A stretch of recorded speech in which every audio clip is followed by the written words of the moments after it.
CBC is set to deal viewers a new hand this winter. What do they have up their sleeves? Well, among other things, a pair of wild cards. They're up next on Brio TV, the podcast.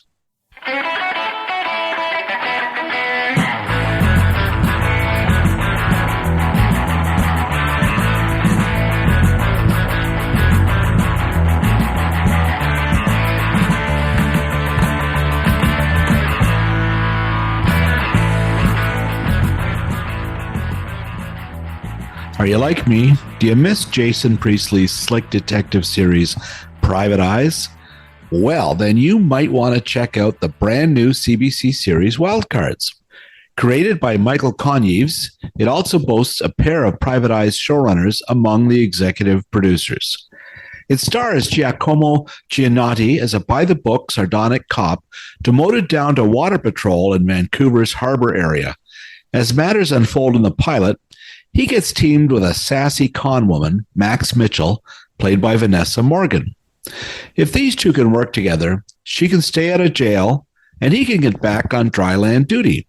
As a bonus, Priestley also has a key role on the series. The 10-episode first season will air Wednesday nights on CBC and stream on CBC Gem. It also has landed stateside on the CW schedule. I spoke with Giacomo and Vanessa over a Zoom call in December. Please welcome my guests today, the stars of the frisky new CBC police drama, Giacomo Gianniotti and Vanessa Morgan. Both of you. Thank you so much. Good morning. Listen, I loved your show, and it was shot in Vancouver, right? Yes. And it's a crime-solving procedural with a comedic twist. You guys play an unlikely duo, and it's pretty fun. And it's premiering, I believe, on January 10th on CBC, right? Yes, it is. Now, did you guys meet? How did you first meet at a chemistry read? Did you meet on the set? What was the first opportunity you had to get together? We met just like this. Did you really? Yeah, that was our chemistry read. Yeah, we actually had to read the lines over Zoom with each other. It seems like that would be a challenge to judge chemistry. It definitely is. Yeah, it definitely is. Just like Zoom auditions are difficult and strange. It's different from being in the room with like a casting director and a director. Like doing a chemistry thing where you're usually in the room with the other actor is also strange doing it on Zoom. But I was finishing a project. Vanessa was at the end of a project she was working on. We were in different places. We had to cast the show. They had to cast the show. So it was just sort of the position we were put in. So we had to make the best of it. And so, we had a couple of auditions and chemistry reads together all over Zoom with the producers and everybody at the team. And this is how we met. And first kind of work together. Well, it does translate, though. It does seem like you've got great chemistry. Was this something you sensed right away doing it virtually? I mean, the chemistry read I thought went good virtually, but that's something you can only really fully tell in person, I feel like. And I think that, we got along great when we met in person. And I definitely think that after watching the pilot, that definitely translated on camera. It helps when you're actually friends and get along great with your co-star. So for sure. Really nice. Yeah. Vanessa, you play a real con artist. It seems like an ideal role for an actress. You get to play with different accents and disguises and things. Is this extra fun for you, having all that extra layer to your character? Yeah, actually, I was on a show for a long time on Riverdale, and just having to play the same character, Tony, for for the 7 years, I was craving that change and getting to do something different. And now in one character, I'm getting to do with Max, I'm getting to do all these accents, different personas. So it's it's really satisfying as an actor to get to do this. Have you ever used your acting wiles to con anyone? Oh, I'm sure. Yeah. I don't need to give away my secrets here. I feel like probably a few times a year for sure. That's great. Well, how about you, Giacomo? Same? I think Vanessa had all the fun on the show. You know what I mean? She got to play this con artist doing all that. I got to just kind of sit back and watch her do all this really cool stuff. And my characters, kind of like, by the book cop, is kind of disgruntled, reluctantly working with her. And I think my character, as well as me, really liked to see all the things that Vanessa and her character were doing, even though he would never admit it. Yeah. You can tell he secretly is getting a kick out of this. Even though he's trying to stay pissed off, right? Yeah. So I think the comedy comes from the more I stick to being serious and straight and narrow, and trying not to break, and then her playing off of her sort of wild, amazing different, characters or accents that she plays to sort of get us to solving the case every episode. Yeah. Your character, Cole, he's, what do they call him? A water cop, I guess. He's patrolling the shore in a pretty cool boat. Everybody's putting that down, but that seems like a great job. I kind of agree with you. I agree with you. I know technically in the show it's a demotion, but it's like you're peaceful, you're by yourself out there on the boat. It's like, it's not too bad. You know what I mean? Yeah. And the amazing views. It's not as exciting as, I think if you want to be a police officer and that's something you've dreamed of doing, you get into that world. I don't think it's probably as exciting or action packed as being a cop on the street in the city, working in different neighborhoods. But if you like peace and quiet, it's probably pretty peaceful. And to be a water cop in Vancouver, more fun than in Toronto. Right. I mean, more water. I had never shot in Vancouver. Really? Vanessa's there and was very familiar, obviously, in shooting Riverdale there. Yeah. But it was my first time. And so getting to spend all that time, not just in Vancouver, but on the water and, on the ocean, it was really beautiful. For actors who are so young, each of you've both spent a long stretch on a very successful series. You've each had long runs. I'll start, Vanessa. Were you looking to get back on another series? How did you approach coming to this one, having had that success on Riverdale? Yeah, obviously, it's a dream for an actor to be able to go back to back. I'm not going to lie. I was looking forward to a bit of a break. I remember being like, I'm going to take, a few months off and then I'll get back in it. I need this because before Riverdale, I was on another series. So I went straight from another series onto Riverdale. So I didn't have that break. And just having my son, I was just really craving that downtime. So I actually didn't think it would be as soon, but then the script, came upon my lap, and the script is just so good. All the scripts are just so funny. And I was like, I really love this character. It's kind of like a dream role. I would love to play Max. Obviously unexpected, but a month after Riverdale, I was already starting on a new one. And another show you were on for a while, Shannara Chronicles, right? Yeah, Shannara Chronicles is right before that. Yeah. Yeah. And where was that shot? Looks like it was shot in Europe or something, or New Zealand. Okay, there you go. That's quite exotic. That must have been fun. It's the most beautiful place I've ever been. Like I've always said, like I could retire there or like have a vacation. Like that to me, I need to go back. It's incredible. You mentioned you have a young son, and you started your career very early. I think you were interested as a child in singing and things. Yeah. What would you say to your boy if he wanted to pursue this as a career? I will support him. I know, it's one of those fine lines where, you don't want to put them in anything unless, they're giving their, consent to do it. But if it's something he wants to do, I'll definitely help him do that and guide him whatever way I can, like my parents did. I told my parents at 6 years old, because I was constantly singing, that I wanted to do this. So my mom didn't know what she was doing, but she helped me and got me an agent. But River actually did do an episode of Riverdale with me. Oh, nice. It wasn't like an acting role. It was, they needed someone to play our son, Dale, like my character Shoni, right. Cheryl and Tony. We had a son together in the very last episode of the season finale. And I just thought River has been along this journey with me. And I would love, it was my very last scene, my last shot. And I was like, I want River to be there with me and end it with me. So we have that special moment together. So River played Dale, and he's sitting on my lap for like 3 seconds. It's very small while they say, and they had a kid together. A kid named Dale. Yeah. Nice. Well, he'll be directing next, right? That'll be, you'll never know what's going to happen. Yeah, that'd be awesome. That's wild. And we will be right back with Giacomo and Vanessa in just a moment.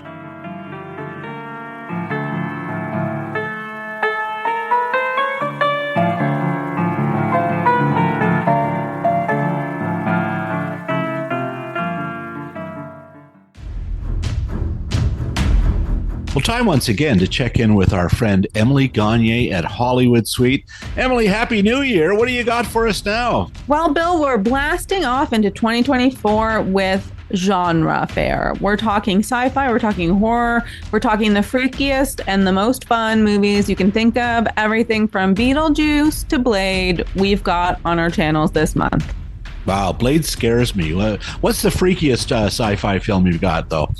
Sci-fi, I mean, we've got 2001: A Space Odyssey. I don't know if that's the freakiest, but it's a classic. We've got Close Encounters of the Third Kind. But I really think if you want something weird and wonderful, we have this film called 976 Evil, which is directed by Freddy Krueger himself, Robert Englund. Well, that's the number, 976 Evil. You can find it on Hollywood Suite. Emily, thanks for the tip. Thanks, Bill.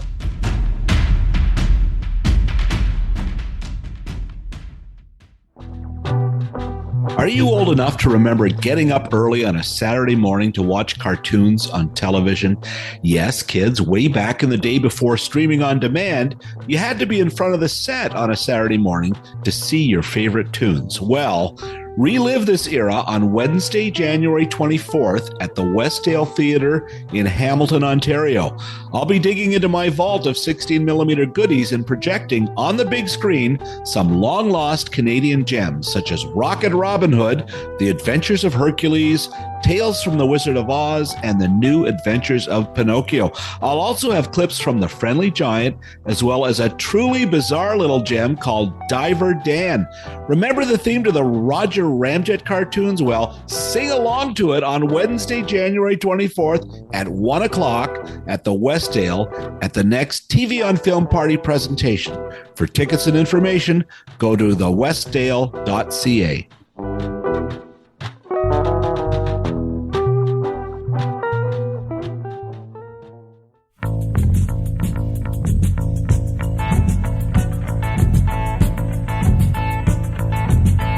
Here they are again, wild cards, pair of aces, Giacomo and Vanessa. Now, Giacomo, you were, of course, Dr. Andrew DeLuca on Grey's Anatomy, which is a monster worldwide hit. And one of the perks of that character is that you got to use, you speak Italian as the character, right, on the show, which was pretty cool, right? Yeah, I had some of the showrunners early on mention that was something that they were interested in, and I thought would be a good idea for a storyline and something original, and it would be cool. And so, it's another sort of muscle I got to flex on that show, which was fun. In looking through your career credits, you've done a lot of work in Italian, in as much as in English, of course. That seems to be just these days a tremendous asset, a second language. TV is such an international, worldwide thing. Vanessa's shooting in New Zealand and everything. Do you see it that way? Do you just have that, having that extra language is a big advantage? Well, this sort of like new part of my career, working in Italy and stuff in Italian is fairly new. When I left Grey's Anatomy about 3 years ago, I wanted to sort of reach out to an agent that I had there and see if there was an opportunity to sort of restart something there. I didn't think it was going to be as big as it was, but I've now for the past 3 years been working on there on TV series and films. So it's a whole sort of other part of my career that's opened up over there in this other language, which I wasn't expecting, but I was happily surprised at. Yeah. I have most of my family there, so it's nice also to be close to my family, which has been a blessing to when I finish work or on a weekend that I have off, I can go see my family over there. What part of Italy is your family from? Rome. Oh, really? Right in Rome. Yeah. Amazing. Tremendous. Well, that does sound very cool. Good for you. And at what point did you know you wanted to be in this business? I know that you attended a high school for the arts, Cardinal Carter. Is that the Cardinal Carter in Newmarket? It's not. It's in Toronto. It's at Yonge and Sheppard, sort of. Okay. North York, sort of north part of the city. All right. I got put in a movie kind of similarly how Vanessa put her son in the show in a similar way. I was 10 years old, and a friend of my uncle's was a casting director, and they were hanging out, and he saw me, and he just said, "Hey, I'm casting this role of this like street kid. Would you be willing to be in a movie?" And I was 10 years old. I didn't even know what being in a movie was like. I just thought it was like another game. So I was like, "Yeah, that sounds fun." So I did it. And since then, I've just sort of been slowly pursuing it. But I don't think it was ever a thing that I woke up one day. I was like, I want to do this. I think I just kind of fell into it and kept continuing to have fun, kept continuing to be stimulated. And so, that's kind of how I found myself here. Sometimes you hear about actors who start as very young, as child stars, and it's very difficult to make this transition to adult roles. Both of you seem to have made it really well. Do either of you, was it a hurdle for either of you to sort of make that transition, or did you just see it as another progression? Me personally, I don't think I was much of a child star because I had this little part in a movie at 10 years old, but then I didn't really act again till I was probably in my 20s. Okay. But I was studying in that time, but I wasn't sort of like taking it professionally or going to auditions. I wasn't one of those kids who was like, 12, 13, 14, 15, 16 on TV shows and movies. I wasn't doing that. I was in school in the time. But I was dreaming about it and thinking about it. So right. I really kind of started my acting career more as a young adult in my 20s. Gotcha. And Vanessa, how about you? Did you have a similar path? I continued throughout. So I guess I started at 6. And, singing, and then that transitioned into like my first TV movie at 9. And then from there, I kind of went into the Disney world. It was on Disney for, quite a while. And then that just kind of, I think there was like a year transition into some other things after Disney. But other than that, it was kind of consistent. I never really like stopped or took some time off. Disney, when you're working for that company, that's really quite as a young age, a real finishing school, isn't it? Because they look after you. From what I understand, you get lots of exposure to the business. And was that your experience? Yeah, I know. There's several people who've had different experiences, but I personally had a great experience. Doing My Babysitter's a Vampire was one of like my favorite projects I've ever done. And that, I had an amazing experience. And who wouldn't want a babysitter as a vampire? Yeah. And you'd be like, honestly, like for the most part, you would think Riverdale would be, what people, you get recognized for and stuff like that. The amount of people and like people, my age that stop me and say, oh my gosh, like you're from My Babysitter's Vampire is probably equal to Riverdale. Interesting. It was like their childhood. It brings back like the childhood memories. It's actually really shocking to me. I'm like, oh wow, like sometimes even more than Riverdale is My Babysitter's Vampire. How old were you when you were doing that? I did that. I started that at 16. I think I did that. Okay. Was it 3 or 4 years? We started off with a TV movie and then it turned into a series. So I think 3 years. But yeah, it was like at the time when it came out, it became like #1 on Disney Channel, but it was for that 3-year period. So it's one of those random things. It did really well. It was a Canadian production company and they sold it to Disney. But yeah, it was fun. It's kind of ironic, isn't it, that you're from, I believe, Ottawa originally, and Giacomo, I know that Giacomo, that you were born in Rome but grew up in Toronto, and that yet you've worked in different parts of Toronto and Vancouver and everything else. making American TV shows. It's kind of ironic, don't you think, that you're Canadians and then your entry to the world, you don't really have to go to Hollywood anymore, although Grey's Anatomy, of course, but you can provide the same entertainment right at home, can't you? Yes and no. I think I think there still exists a problem because a lot of the American productions come to Canada to take advantage of the tax credits. But there are obviously roles for Canadians in these productions, but they're usually the smaller roles. Yeah. The big roles that are very satisfying, rewarding, that are going to get you to the next step are usually ones that are already cast as Americans that they're bringing in. So when you have shows that are Canadian, that are shooting like wild cards that don't have to sort of subscribe to that theory, they can really cast Canadians in lead roles and put Canadian actors in the front row seat, which is really great because should they be, bought or sold by other companies, for us, example, it's the CW is where it's going to be showing in the US. Mm-hmm. You're getting to see, really, really great Canadian talent in American households. And that's like really important as a Canadian actor to see. Well, it's hilarious because the guy who runs the programs, the CW, Brad Schwartz, is from Toronto, right? So that doesn't hurt. Well, that's true.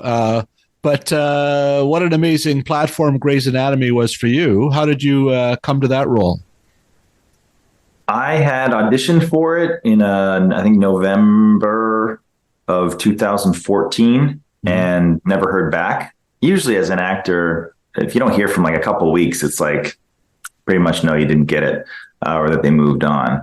And so I'd forgotten about it. And then 4 months later in February, I was driving to Los Angeles with some friends for pilot season. And I got a call from my agent being like, hey, remember that like Grey's Anatomy tape you did like 4 months ago? They never found the guy and they're starting back at the beginning. And you're in the mix. They want to see you. Shonda Rhimes would like to meet with you when you land in Los Angeles. So I was like, okay. So let me find those sides from that email from 4 months ago. I landed in LA. I met with Shonda Rhimes, her producers, and had an audition. And I got this part, but it was only like a guest star. It was like a couple episodes at the end of season 11. And then the next year I came back and they offered me a series regular role. And then I stayed on for 6 years. Yeah, so incredible. That's great. Wow. It was a strange, I'd come sort of our pilot season and I ended up moving and living in Los Angeles, which wasn't necessarily the plan. Yeah. But that's kind of as an actor, that's kind of what you do. Like you're in the circus. You have to just go where the job is and you have to live where the job is. And if you book a series that's in a place for a couple of years, then guess where you're living for a couple of years? Like you have to be flexible in that way. So that's kind of what you sign up for. If you're built for it, it sounds pretty exciting. More with the stars of Wildcards after these short messages.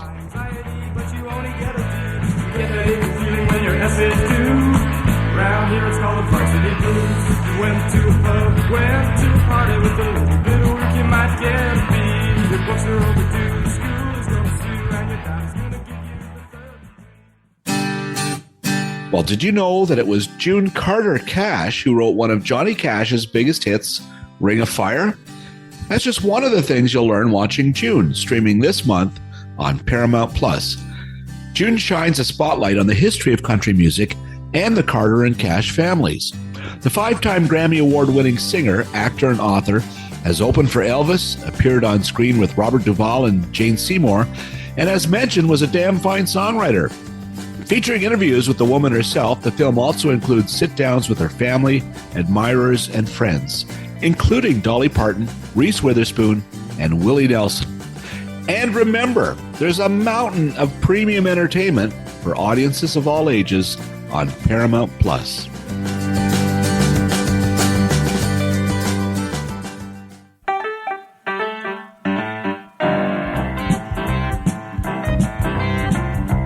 And we're back. Vanessa, I wanted to ask about one detail in your career which fascinates me. You and your sister were one of the stars of the first season of The Amazing Race Canada.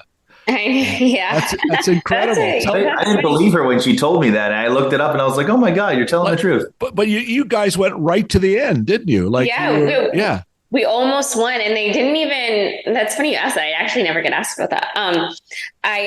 We almost won. They didn't show it in the final episode, but we were ahead by. They make it look like it was very close. We were actually ahead by 1 hour. Wow. But my sister didn't know the flowers, so obviously that's what took us out. But I know, I can't even believe it. Just me and her like almost winning. That was one of the best experiences of my life. I bet. Did you win some prizes along the way? Did you win some trips or anything? No, we didn't win any trips. Obviously, it just would have been the big grand prize, like the Corvettes and the money at the end. We just got like great. I've seen all of Canada now. We've got like, some like merch and stuff like that. Other than that, no, we didn't get anything. Did you travel outside of Canada back in season 1? No, it was all in Canada, but it's great because like I think on my own, I wouldn't go to the Northwest Territories, things like that. And I've seen I've just seen so much of it now that I love. Yeah. Well, I was lucky to be embedded as a journalist a couple of times, went to China and Vietnam and things. And it was just, I was so impressed with how these cameramen and sound people move like an army in order to record the show. It's crazy. It is crazy because they're running backwards with 50 pounds worth of equipment right out of a cab. Oh, I was so impressed. Like we would be sprinting and I would like to think I'm pretty fast. And the camera guys, they're running and keeping up. Yeah. It was insane. Yeah, no, it is quite amazing. Now let's talk a bit more about Wildcards. Of course, here's the thing: it's two of your producers I know, Lloyd and Sean, also made a show which reminds me of this show a bit, Private Eyes. It had a similar kind of a vibe in terms of the male-female leads and sort of casting. Procedural elements. Yeah, exactly. And here you are again working with Jason Priestley, who we can say this now. This won't appear until, well, actually they announced today that he's part of the series. Yeah. Who's playing Vanessa's character's dad, right? Yeah. Had either of you worked with him before? No. I have not. You obviously you probably grew up watching some of his work. What was it like? What's it like working with Jason? He's great. For me, I've actually haven't had like a TV parent in a long time. In many years on Riverdale, my character didn't have parents. So it was really cool to have that dynamic. And also we just got along so well, which was so nice. It kind of felt instantly like a daughter-father dynamic for me. We have a very similar personality, I find. So it actually worked I was very, very lucky. The casting was amazing. I'm really happy that he's my TV dad. Yeah, maybe he'll be directing a few episodes, right? That'd be great. That would be cool. He was a great addition to the show, and I never worked with him, and he was just so kind and such a professional, and just gave great performances every episode, and the crew loved him, and he was a really great asset to our show. So we were really happy to have him. And some of my favorite scenes were with him because he's like the dad of the girl you're trying to get. So there's kind of like those funny scenes throughout the season that we get where the dad is kind of sussing out his daughter's man and giving him the once over. So I had some really, really fun scenes with Jason. Yeah, you see that right away, right in the pilot. It is a fun chemistry. And he's also kind of an inspiration, I would think, to you guys just in terms of career. I mean, here was a guy who was started out very young from Vancouver. And I think he was 21 or 22 when, he was given a chance to direct on the show and has had this incredible decades-long career, right? Probably what you both would aspire to.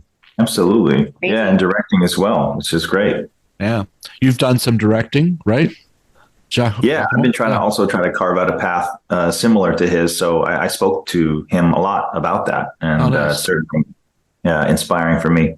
Amazing. Aaron Spelling gave him the keys to 90210 a few times and that's how he started directing. Quite a responsibility. It's a pretty cool story. Okay, well, listen, let's, what else should we know about Wild Cards? That there's 10 episodes, is it, the first season? Yep. Yes. And is there anything else you can tease us about in terms of guest stars or plot lines? We just got to use some really. I was really. I don't want to say surprised because it's the wrong word, but I was just thrilled. I think from the cast that we got, not just our main cast, Michael Xavier, Amy Good-Murphy, Terry Chen, some really great sort of amazing cast, but also our guest stars week to week. Our casting director was able to get some really incredible performers, and so I think the audience will be pleasantly surprised by some incredible actors, great diversity in the actors. I think also, even though Wild Cards is technically falls into the procedural kind of formulaic pattern, it's a very exciting show, and every episode is very different. We've had some episodes that are just like so different, and I feel like in a lot of procedurals, more classic procedurals, every week you're kind of on some other scrummy alley in the city with smoke coming out of a sewer drain and a yellow cab driving in the back. Yeah. And every episode just kind of looks the same. It's like another dead body in another alley. And it's like, didn't we just do this last episode?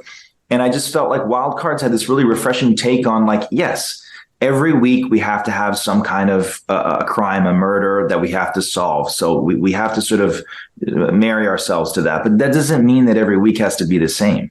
So, our crimes are vastly different. We're showcasing so much of Vancouver, of the city, not just the city, but outside of Vancouver, a lot of really beautiful places like, wineries. We shot in Squamish, a lot of really, really, really beautiful places. So visually, I think what the audience is going to get is a much more colorful and variety pack of a show, whereas you're not just going to be looking at sets and alleys the whole time.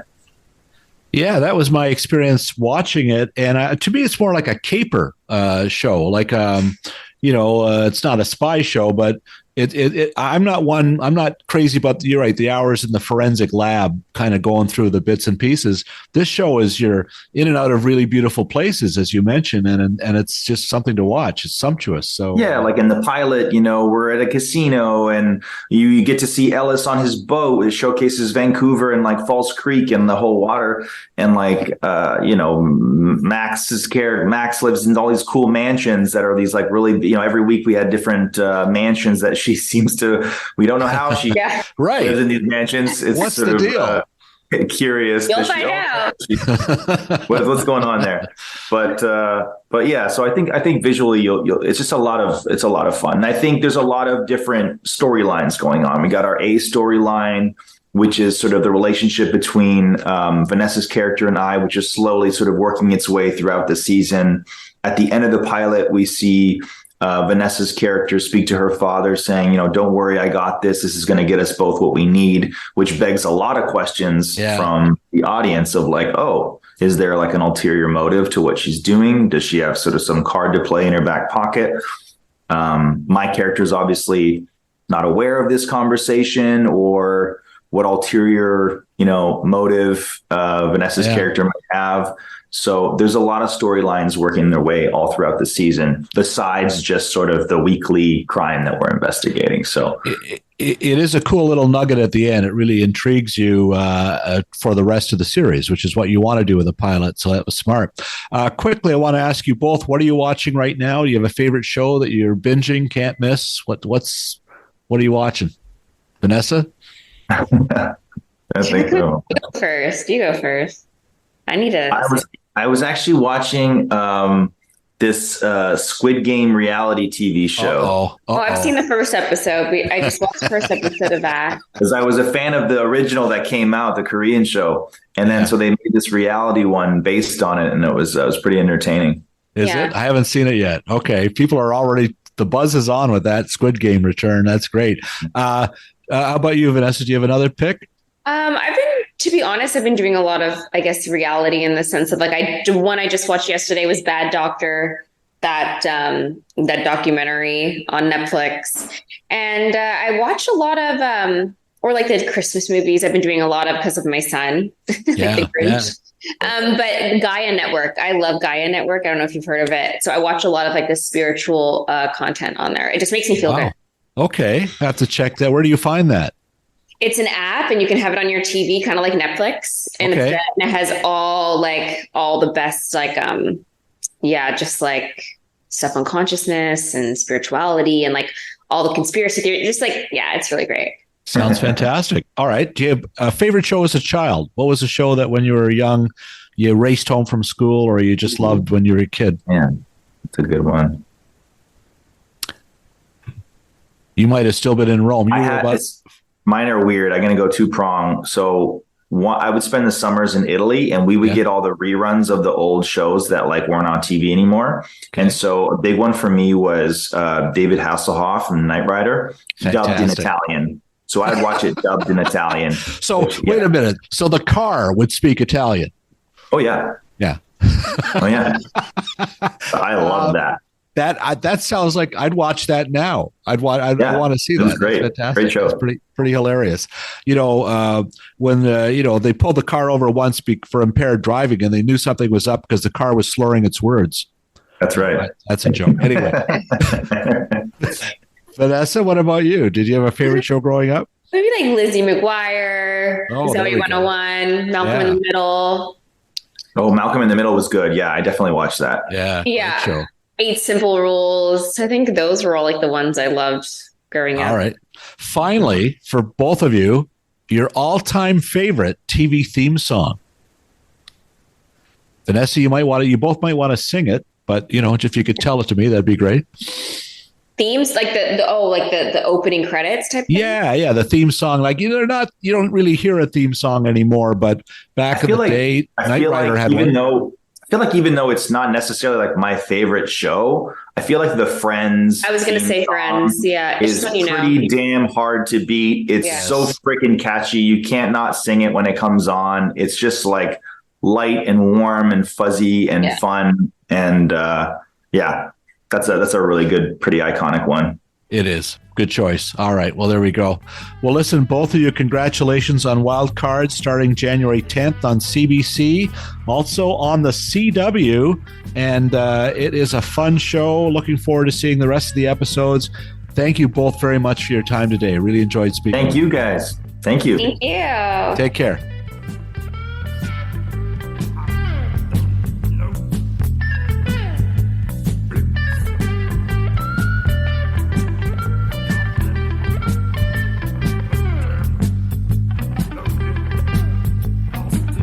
Time to say thanks again to the guy who shuffles all the cards on this podcast, producer Phil Hong.